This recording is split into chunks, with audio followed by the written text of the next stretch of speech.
This is a hard situation. And many times it is hard to us. That's why I'm preaching it. It can't be about us. If your situation is totally about you, you're going to get depressed. So bear with me for a minute now. He said, God was not well pleased when they were overthrown in the wilderness. Now these things were our examples. Get that good. These things. What things? Well, the dependability and the faithfulness of God versus our quick onset of unbelief in the same God that we were shouting over the day before. These things that happened to them, he says, were examples. They're our examples. It's in the New Testament, talking about Old Testament people. To the intent we should not lust after evil things as they also lusted. Now God's going to give you a couple examples. He said the things they did wrong were our examples. But some things they got right were our examples too. He said, verse 7, neither be ye idolaters, as were some of them. As it is written, the people sat down to eat and drink and rose up to play. I think specifically he's talking about the situation with Aaron and the golden calf after the man of God was on the mountain for a little while. Neither let us commit fornication. And there still is a difference between fornication and adultery. I don't care what all these double-married preachers try to push into that verse. Neither let us commit fornication, as some of them committed, and fell in one day 320,000. Listen to me, young people. One of the largest groups of believers that God ever killed in one time was over premarital sex. I ain't no big deal, everybody's doing it. Well, everybody that done it right there died. 23 grand. Huh? Let me just go ahead and tell you something practical. You go to your local doctor's office and find this out. The average fornicator has already fornicated before they met you. Right. Oh yeah. Many times. Amen.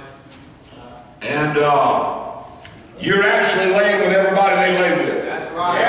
Amen. That's pretty graphic, preacher. Yes, it is, but it's the truth. That's right. Exactly right. And God said that fornication is a sin against your own body. That's right. So every sin that man sins is committed without his body. So that fornication is a sin against your own body. That's right. That means that the judgment of God is a bodily judgment. That's right. Physical judgment. Yeah. Well, you said no kids in here never even think about stuff like that. Oh, What planet are you on? I promise you, I'm gonna get off on a major. This ain't a rabbit trail. This is a dinosaur trail. I guarantee you right now, there's kids sitting here that's looking at pornography on the computer. Right now. And if God were to walk down the aisle and get them to tell the truth, they'd have to tell you how you spill their guts in the aisle.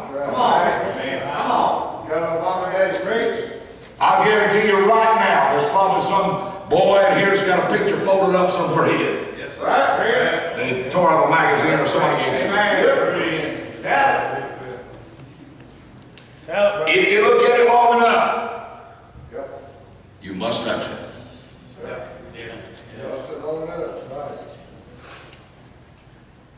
3,000 fell in one day.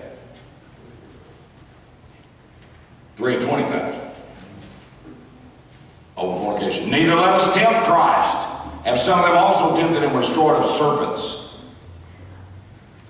Neither murmur ye, as some of them also murmured and were destroyed of the destroyer.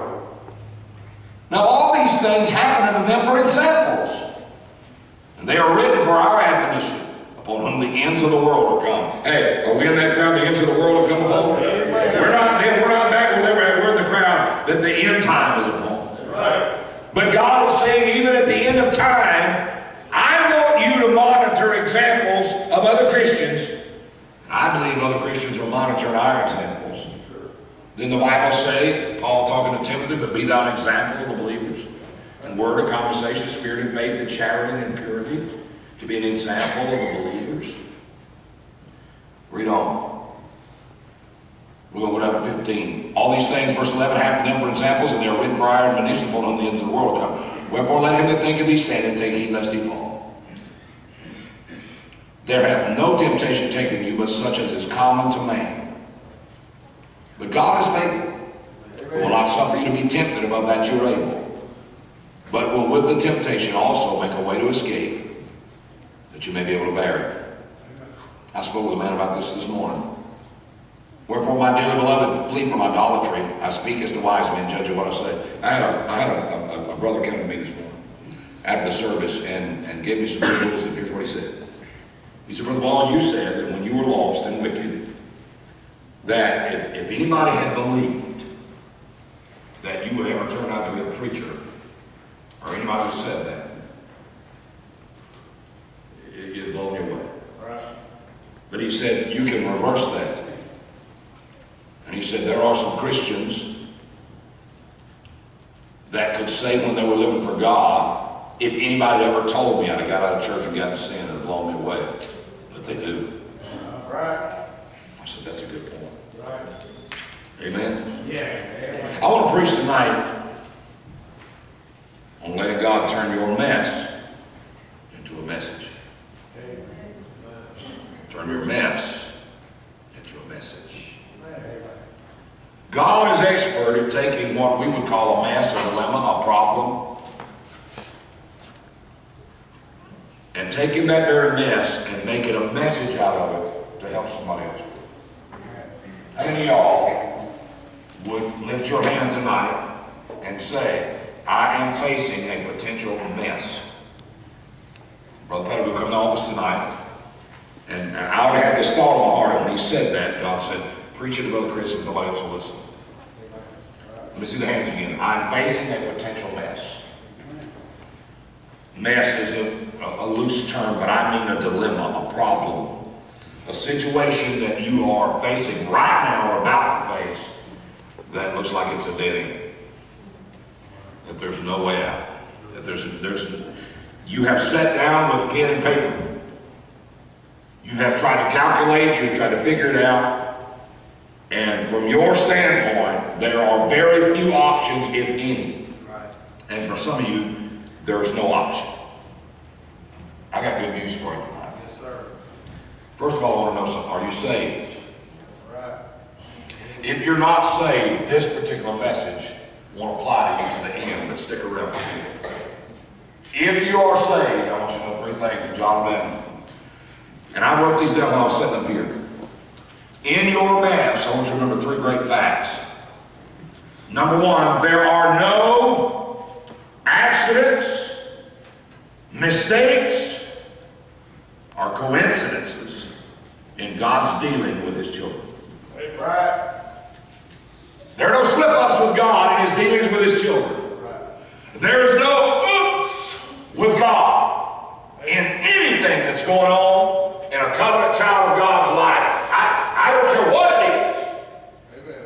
The Bible has already declared to us that nothing shall separate us from his love. Amen. And his love has to do, it's all encompassing.